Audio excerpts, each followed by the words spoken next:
Ben Rivers had spent 3 years cataloging weird space debris, and this egg was definitely the weirdest thing yet. The oval object sat on his lab table, covered in metallic scales that shimmered under the lights.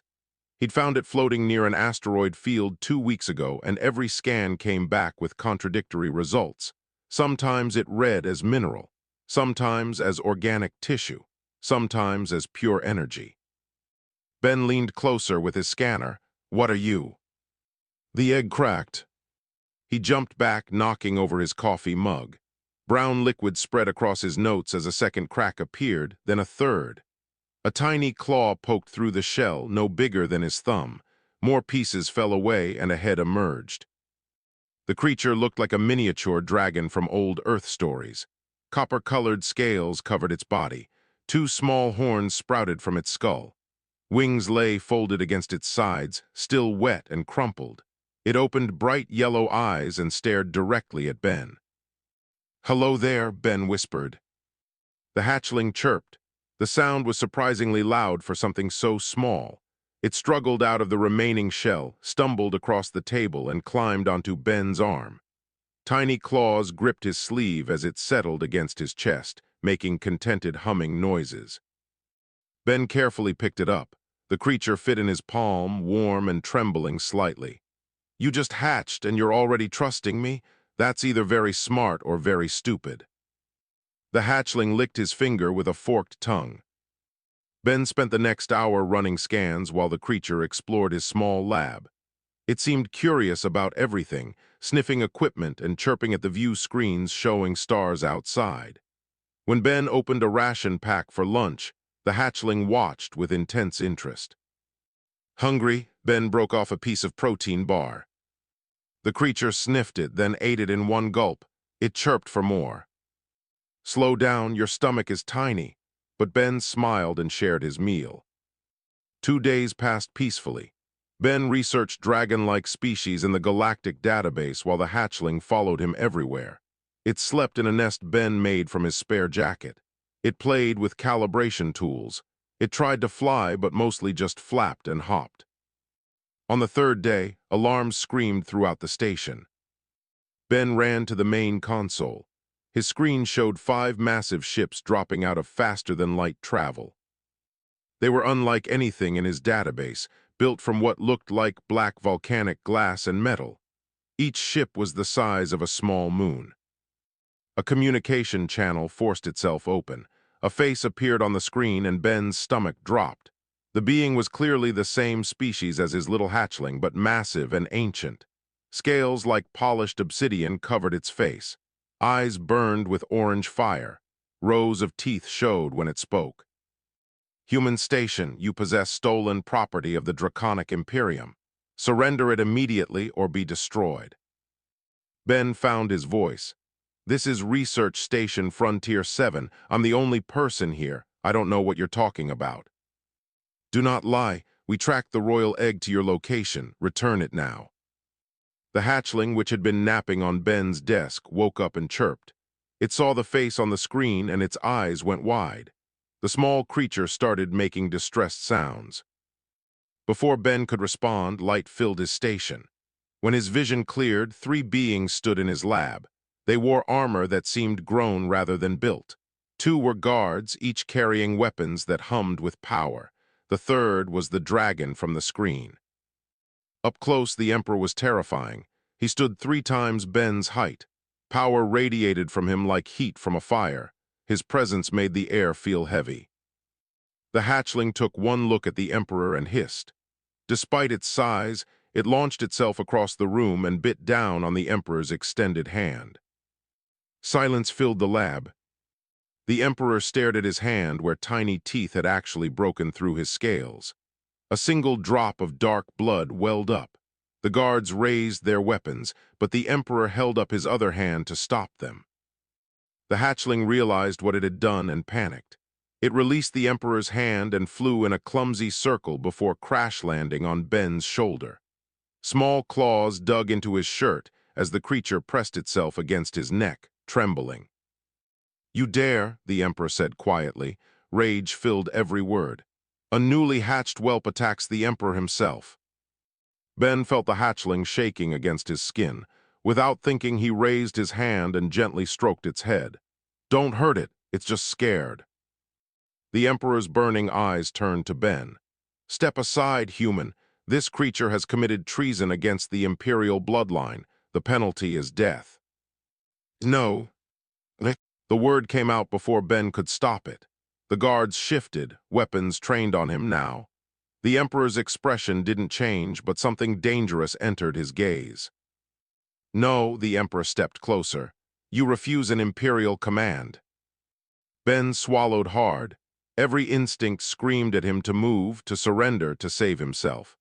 But the tiny creature on his shoulder pressed closer, and he felt its rapid heartbeat against his neck. "It's a baby," Ben said. "It doesn't understand treason or empires. It's just scared and confused. I won't let you kill it for that." The Emperor studied him for a long moment. Then he smiled, showing all his teeth. "Interesting."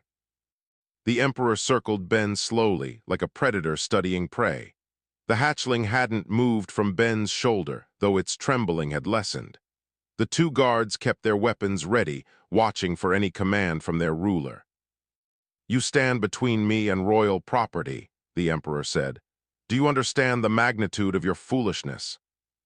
Ben kept his voice steady despite his racing heart.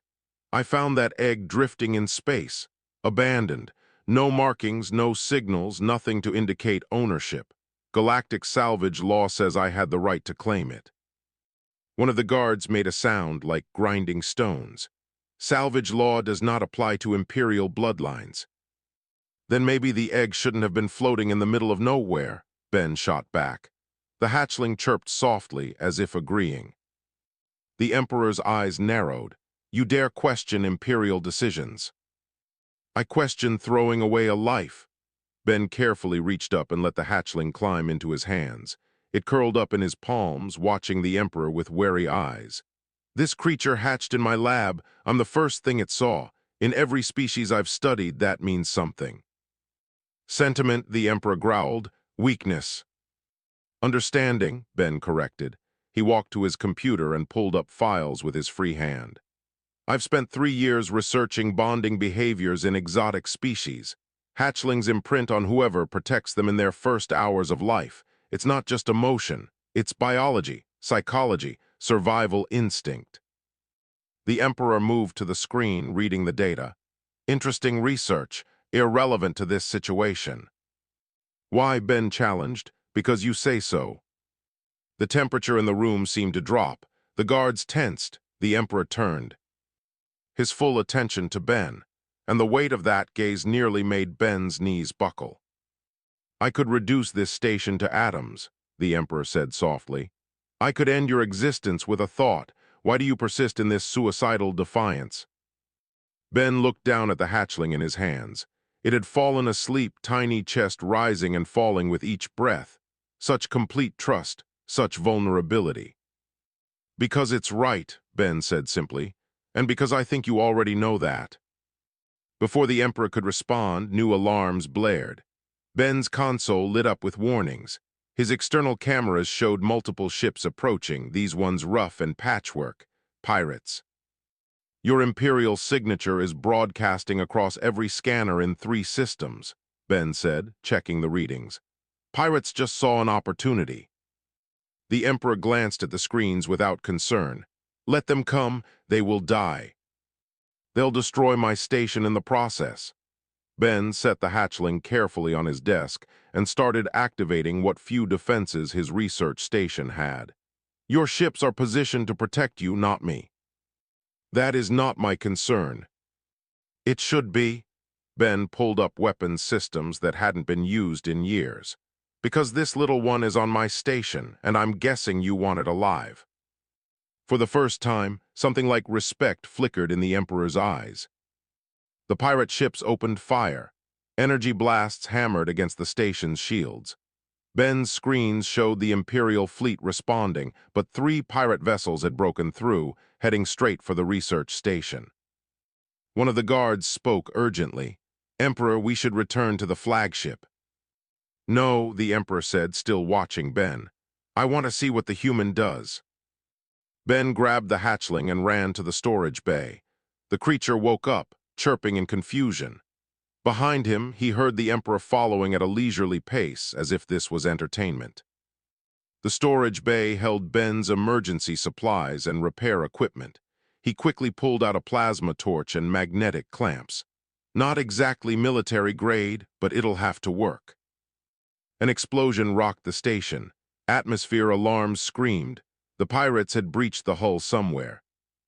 "They are inside your station," one of the guards reported. Ben set the hatchling in a supply crate lined with insulation. "Stay here, stay quiet." The creature whimpered, but obeyed. Ben heard footsteps echoing through the corridors, heavy boots, multiple hostiles. He positioned himself near the doorway, plasma torch in hand. It was designed for cutting metal, but it could burn flesh too. 3 pirates entered the bay. They were a mix of species, all wearing mismatched armor and carrying illegal weapons. They saw Ben and laughed. "Look, a human with a repair tool," the leader said. "Put it down and tell us where the good stuff is." Ben didn't move. "Leave my station." The pirates raised their weapons. Ben knew he was about to die, but then a shadow fell across the doorway. The Emperor stepped into view behind the pirates. What happened next was too fast for Ben to fully process. Fire filled the room, but it didn't touch him or the hatchling's crate. The pirates screamed briefly before they simply ceased to exist. When Ben's vision cleared, only ash remained where they had stood. More explosions echoed through the station. The Emperor walked toward the sounds unhurried. Ben grabbed the hatchling and followed, staying well back. He found the Emperor in the main corridor, surrounded by more ash piles. The remaining pirates were fleeing back to their ships. Through the windows, Ben saw the Imperial fleet finishing off the pirate vessels. The battle ended as quickly as it had started. The Emperor turned to face Ben. Smoke still rose from his scales.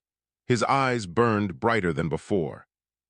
"You protected my grandchild while under attack," the Emperor said, "rather than flee or surrender it for your own safety." Ben held the hatchling close. "I told you I wouldn't let it be hurt." "Yes, you did," the Emperor studied them both. "The whelp has chosen you. Despite all logic, despite all tradition, it sees you as its protector." "Is that so wrong?" The Emperor was quiet for a long moment. Outside, his fleet began forming up to leave. "In my empire, weakness is culled. Hatchlings fight from their first day. Only the strong survive to adulthood." "Sounds lonely," Ben said. The Emperor's expression was unreadable. "Come with me to the homeworld, human, both of you." Ben blinked. "What?" "I wish to see if your way can produce strength or only softness. You have 60 seconds to decide." 3 weeks aboard an Imperial flagship taught Ben that dragons valued 2 things above all else: power and tradition. Everything else was considered decoration at best. Weakness at worst. The ship itself was massive, carved from a single piece of volcanic rock and reinforced with metals Ben couldn't identify. Thousands of dragons lived and worked aboard, each one following strict hierarchies based on strength and bloodline. Ben's presence confused them. Some ignored him entirely. Others watched him like he was an interesting insect. The hatchling, which Ben had started calling Flicker because of the small sparks it occasionally produced, was growing. It was now the size of a house cat, its copper scales brightening to a brilliant orange. It had learned to glide short distances and could produce flames the size of candles. Ben had set up a small workspace in the quarters the Emperor provided. They were deep in the lower levels of the ship, far from the Imperial chambers. He didn't mind. It gave him space to work without constant supervision. He was teaching Flicker to solve a puzzle box when one of the Emperor's guards arrived. Captain Sulmer, a dragon with dark green scales and scars across his face. "The Emperor summons you," Sulmer said, "both of you." Ben picked up Flicker, who chirped happily. The little dragon had no sense of danger. "What does he want?" "That is not my concern. Walk." The throne room was enormous, with ceilings that vanished into darkness above. Carved pillars showed scenes of ancient battles. The floor was polished obsidian that reflected like black mirrors. At the far end, the Emperor sat on a throne made from the skull of some massive creature. Other dragons filled the room, all high-ranking members of the imperial court. They watched Ben and Flicker with expressions ranging from curiosity to disgust. The Emperor gestured for Ben to approach. "Human, you have had time with the whelp. Show me what your methods have achieved." Ben walked forward, very aware of all the eyes on him. Flicker seemed to sense the tension and pressed close to his chest. "Flicker has learned basic problem-solving," Ben said. "Pattern recognition, cause and effect, trust and cooperation." A dragon with silver scales laughed. "Tricks for pets. Where is the fire, the fury, the power?" "Power takes many forms," Ben replied. He set Flicker on the floor. The little dragon looked up at him uncertainly. Ben gave an encouraging nod. Ben pulled out the puzzle box he'd been using for training. It was a simple device with sliding panels that opened only. In the correct sequence, he set it down and stepped back. Flicker approached the box cautiously. Instead of trying to break it open with claws or flame, the hatchling examined it carefully. Small talons pushed at different panels, testing each one. When one slid, Flicker made a pleased sound and continued. Within 2 minutes, the box opened, revealing a treat Ben had hidden inside. The court was silent.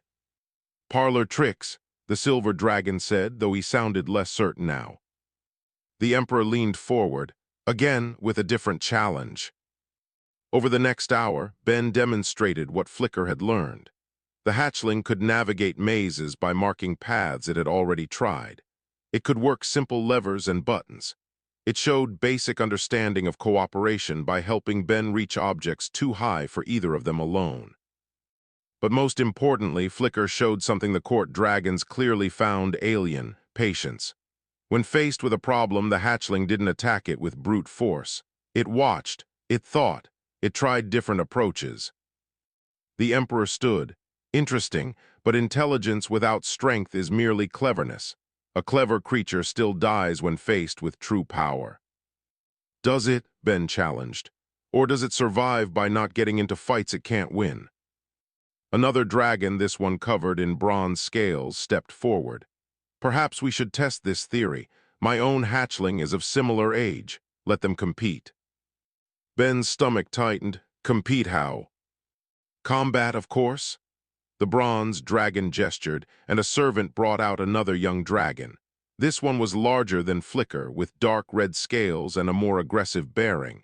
It hissed immediately upon seeing Flicker. "No," Ben said firmly. "Flicker isn't fighting." "Then it fails the test," the Emperor said, "and proves your methods worthless." Flicker looked up at Ben, then at the other hatchling. The little dragon stepped forward, placing itself between Ben and the aggressive youngster. It didn't hiss or threaten, it simply stood its ground. The red hatchling attacked without warning, lunging forward with claws extended. Flicker dodged, using its smaller size to slip aside. The red dragon turned and attacked again. Again, Flicker avoided the strike. "Fight back," the bronze dragon commanded his offspring. But Flicker didn't fight back. It kept dodging, kept moving, never staying still long. Enough to be caught. The red hatchling grew frustrated, attacks becoming wild and uncoordinated. It stumbled, worn out from its own aggression. Flicker could have attacked then. Instead, it returned to Ben's side and sat down, watching the exhausted red dragon with calm eyes.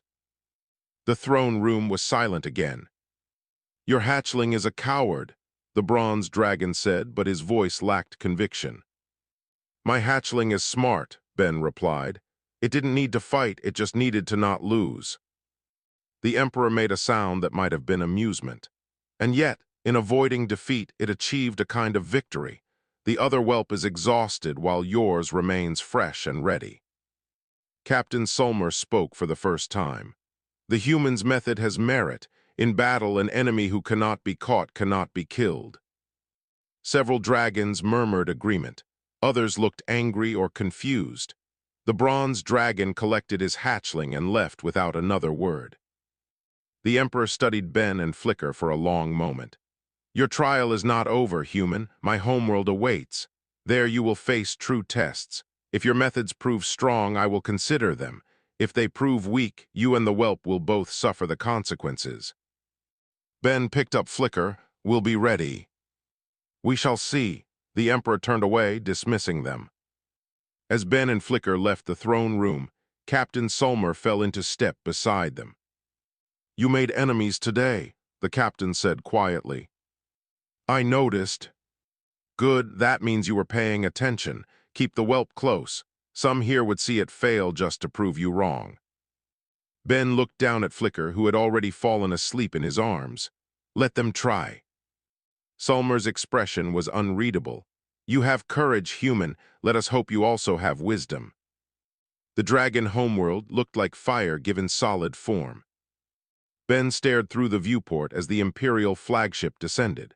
Mountains of black volcanic glass jutted into red skies. Rivers of actual lava carved glowing paths through dark stone valleys. The atmosphere itself shimmered with heat that would kill most species within minutes. Your environment suit will protect you, Captain Sulmer said from behind him, but do not remove it, ever. Ben touched the suit he now wore, a gift from the Emperor. It was surprisingly light, made from materials that somehow kept him cool despite the extreme temperatures outside. How long can it last? Indefinitely, as long as you don't damage it. Sulmer paused. Try not to damage it. Flicker pressed against the viewport, eyes wide. The little dragon had grown more over the journey, now the size of a large dog with wings that could actually support short flights. The copper scales had deepened to bronze, and small ridges were developing along the spine. The ship landed in a massive crater that served as the Imperial City. Structures carved from living rock rose in spirals and curves. Dragons flew between buildings, their scales reflecting the red light like jewels. At the center stood the Imperial Palace, a mountain that had been hollowed out and shaped over thousands of years. The Emperor met them at the landing platform. He looked different here, more relaxed. This was his domain, his power absolute. Welcome to Ashfall, human, the Emperor said. Capital of my empire, heart of dragon civilization. It's beautiful, Ben said honestly, and terrifying. As it should be, the Emperor turned his gaze to Flicker. The whelp seems, well, larger, stronger. Flicker chirped and moved closer to Ben. Still dependent, the silver dragon from the court said, appearing from the shadows. Lord Brashen, Ben had learned his name. One of the Emperor's chief advisors and someone who clearly hated everything Ben represented. Still weak. We'll see, Ben said. The Emperor led them through the palace. Every surface was carved with scenes of conquest and glory. Dragons stopped to watch them pass, and Ben felt the weight of thousands of judging eyes. Flicker stayed close, occasionally spreading wings in a show of nervous energy. Their quarters were in a section of the palace reserved for lesser members of the court. The rooms were large by human standards but cramped for dragons. Ben didn't complain. At least they had privacy. Rest, the Emperor said. Tomorrow the true testing begins. That night Ben couldn't sleep. He sat by the window, watching lava flows in the distance while Flicker slept curled in a nest they'd built from heat-resistant fabric. The little dragon snored softly, occasionally releasing small puffs of smoke. Someone knocked. Ben opened the door to find Captain Sulmer. Walk with me, the captain said. It wasn't a request. They moved through quiet corridors, Sulmer leading them to a balcony overlooking the city. Thousands of lights sparkled below dragons, moving through their nightly routines. You should know what tomorrow brings, Sulmer said. The Emperor has announced a trial of worth. All young dragons of noble blood must participate. What kind of trial? The burning caverns. Deep beneath the palace lie tunnels filled with creatures and traps. Each young dragon must retrieve a token from the deepest chamber and return alive. Ben's hands clenched. Flicker isn't ready for something like that. Ready or not, participation is mandatory for all royal bloodline. Sulmer looked at him directly. The whelp must go. Alone, you cannot accompany it. That's insane. Flicker is barely old enough to fly properly. Other hatchlings will be the same age, some younger, that is the point. Sulmer's voice was flat. We cull weakness early, better a quick death in the caverns than a slow decline in the court. Ben wanted to argue, to rage, to refuse, but he saw the truth in Sulmer's eyes. This wasn't cruelty. This was how dragons survived, how they had always survived. "How many don't come back?" Ben asked quietly. "Perhaps half." Ben looked back toward their quarters where Flicker slept peacefully. "There has to be another way." "There is not, but I will tell you this." Sulmer leaned against the railing. "Your methods are not wrong, human, just different. The Emperor sees this, though he will never say it directly. He is watching to see if different can also be strong." "And if it can't?" Sulmer didn't answer. Ben spent the rest of the night preparing Flicker as best he could. He couldn't go into the caverns, but he could teach.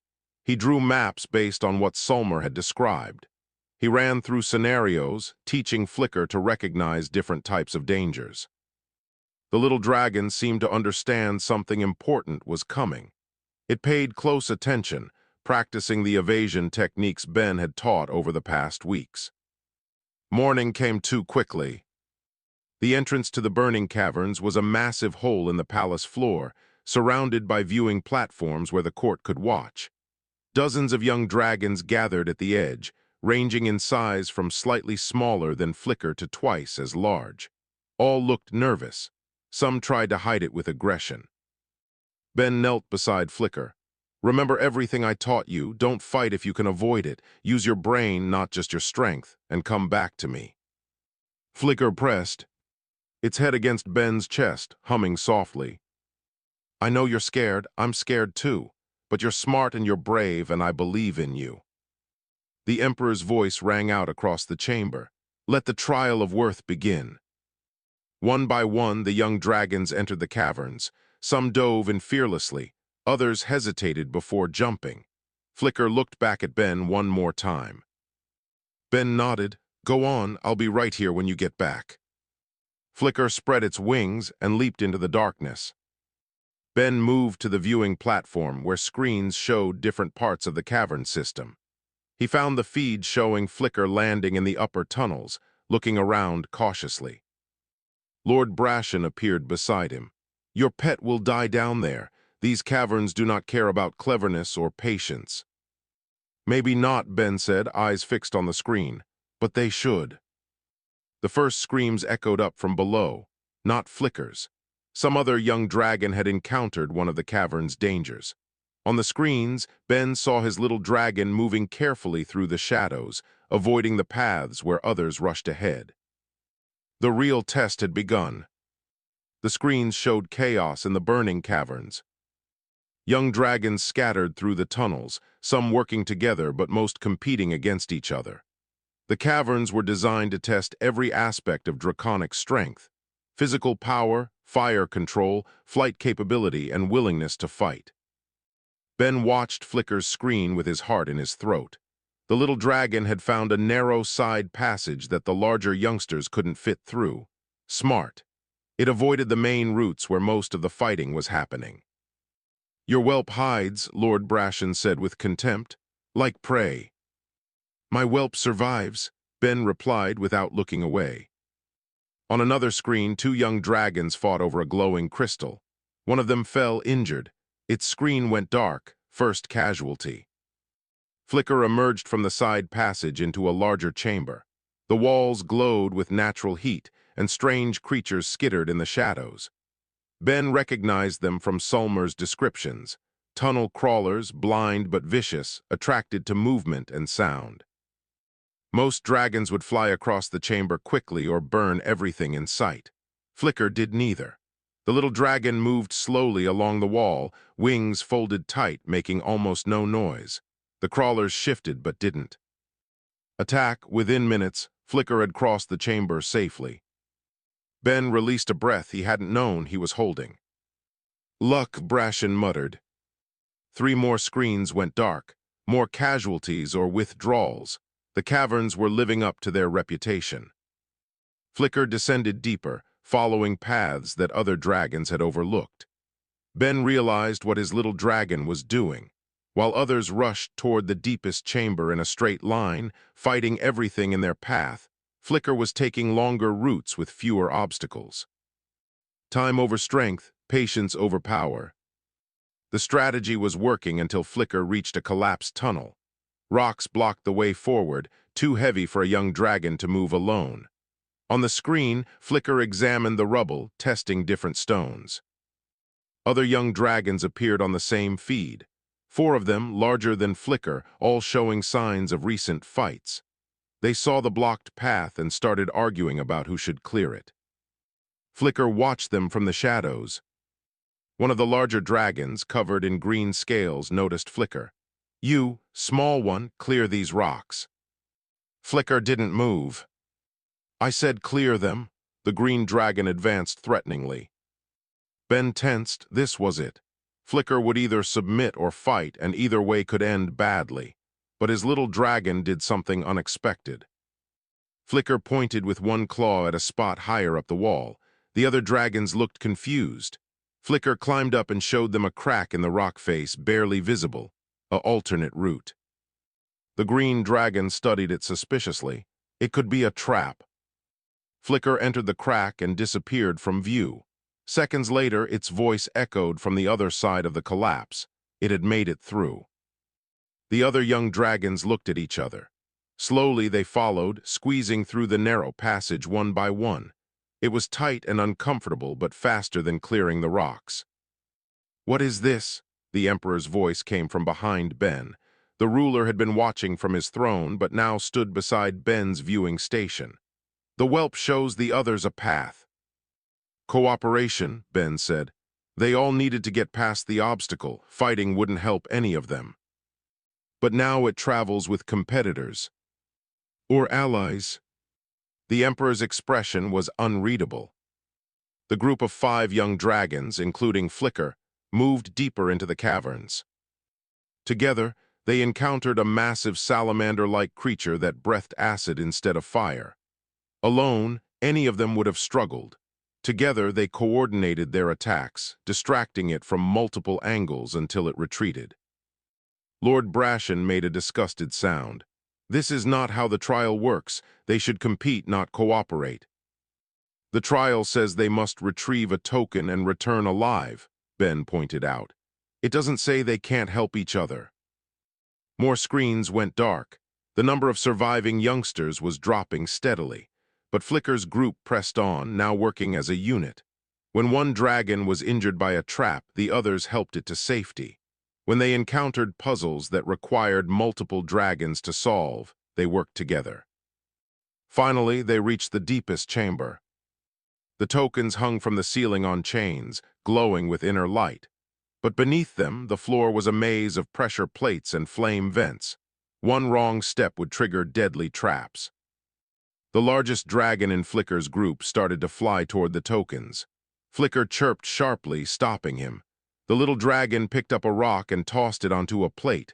Flames erupted instantly. The group understood. They spent careful minutes mapping the safe path, testing plates with debris before committing. Flicker, being smallest and lightest, went first, marking the safe spots. One by one, they all retrieved tokens. On the way back up, they encountered dragons who had tokens but were injured or lost. Flicker's group shared their knowledge of safe paths and helped guide others to the surface. When Flicker emerged from the cavern entrance, Ben rushed forward and scooped up the little dragon. Flicker was dirty and tired but unharmed.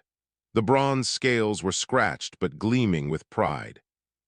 "You did it," Ben whispered. "I knew you would." The other 4 dragons from Flicker's group emerged next, all successful. Then 3 more that the group had helped. Then 2 more. In total, 12 young dragons returned alive and successful, nearly double the normal survival rate. The court was silent, watching this unprecedented outcome. The Emperor descended from his observation throne and approached Flicker. The little dragon, exhausted, still managed to chirp a greeting. "You succeeded," the Emperor said. "Not through power alone, but through something else, something I have not seen in these." Trials before. Leadership, Captain Sulmer said quietly. The Emperor nodded slowly. 8 dragons owe their lives to this whelp's choices. 8 future members of my court who would have perished. That is not weakness. Lord Brashen started to object, but the Emperor silenced him with a look. Human, the Emperor said, turning to Ben. Your methods have proven their worth. The whelp is strong in ways I did not anticipate. Ben held Flicker close. Does this mean we can stay? The Emperor's eyes gleamed. It means we have much to discuss about the future of my empire. The Imperial Council chamber was designed to intimidate. Carved from a single piece of obsidian, it rose in tiers like an ancient arena. The most powerful dragons in the empire sat in judgment, their scales reflecting firelight from braziers that burned eternally. Ben stood at the center with Flicker at his side. The little dragon had grown again in the weeks since the cavern trial. Now the size of a pony, with wings powerful enough for sustained flight and flames hot enough to melt steel. But more than physical growth, there was confidence in Flicker's bearing that hadn't been there before. The Emperor sat on the highest tier, looking down at them all. We are here to discuss the future. The humans' methods have produced unexpected results. The question is whether these results benefit the Empire or weaken it. Lord Brashen stood immediately. The trial was a mockery. Young dragons should learn to fight, to conquer, to dominate. Instead, this human teaches them to cooperate with weakness, to value survival over glory. Survival is glory, Ben replied. Dead dragons can't serve the Empire. Murmurs rippled through the chamber. Another dragon, Lady Crimson, rose. The numbers support the human. 12 survivors from a single trial group. 8 who would have died without the whelp's intervention. That is 8 future warriors, scholars, or leaders we would have lost. 8 who proved they needed help to survive, Brashen countered. Therefore 8 who are weak. Captain Sulmer stood. I have observed the humans' training methods extensively. The whelp learns quickly, adapts to new situations, and thinks before acting. These are not weaknesses. These are skills our warriors could benefit from. You would have our proud warriors take lessons from a creature that weighs less than my smallest claw, Brashen gestured dismissively at Ben. Yes, Sulmer said simply, because that creature has taught one whelp to achieve what 10 could not. The Emperor raised a hand for silence. Human, speak plainly. What do you believe you can offer my empire? Ben took a breath. This was the moment everything came down to. Your empire is strong. Nobody questions that. Your warriors are feared across the galaxy. Your territory is vast, but strength alone isn't enough to maintain an empire forever. Several dragons growled. The Emperor's eyes narrowed, but he gestured for Ben to continue. You lose half your young dragons to trials and challenges, Ben said. You fight constant succession battles. You have enemies on every border because your only tool is conquest. That's not sustainable. You dare criticize thousands of years of tradition, Brashen roared. I'm stating facts, Ben pointed to Flicker. This dragon learned to solve problems without violence, to make allies instead of enemies, to think long-term instead of just reacting.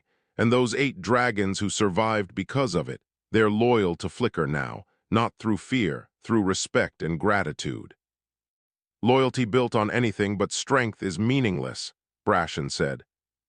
Is it? Ben challenged. The dragons who Flicker helped would die for this little one. Would your subordinates die for you, Lord Brashen, or would they just wait for you to show weakness? The chamber erupted in argument.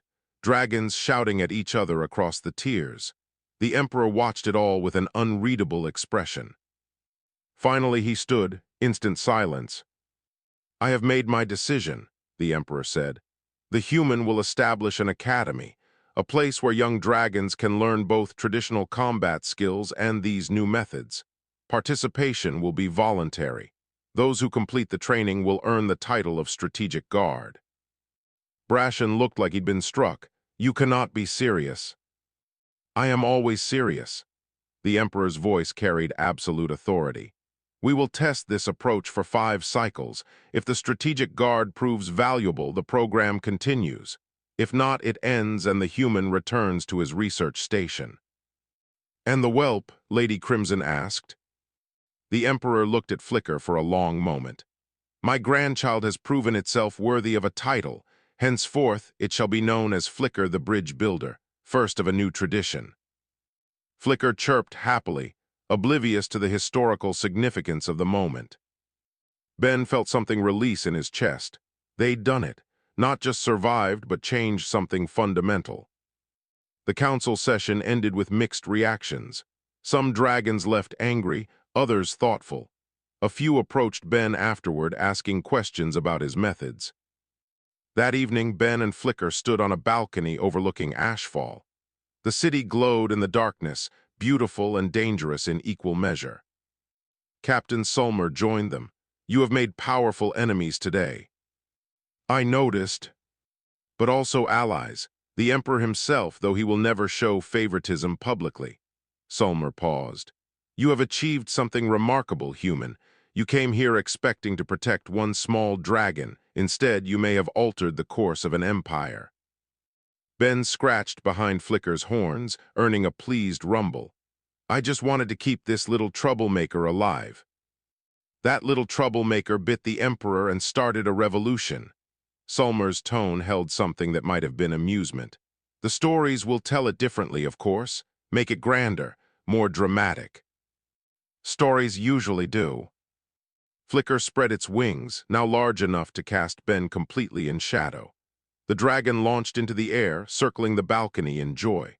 Other young dragons saw and joined, following Flicker's lead. Within minutes, a dozen youngsters were flying together, calling out to each other. They follow the whelp naturally, Sulmer observed. Not because they fear it, because they trust it. That's the point, Ben said. Fear gets you soldiers, trust gets you something better. And what is that? Family. The Emperor appeared from the shadows, having approached silently. Both Ben and Sulmer started. Your academy begins next cycle, the Emperor said to Ben. I will be watching closely. Prove that your way can coexist with ours. Prove that different does not mean weak. We will, Ben promised. The Emperor looked up at Flicker and the other young dragons playing in the sky.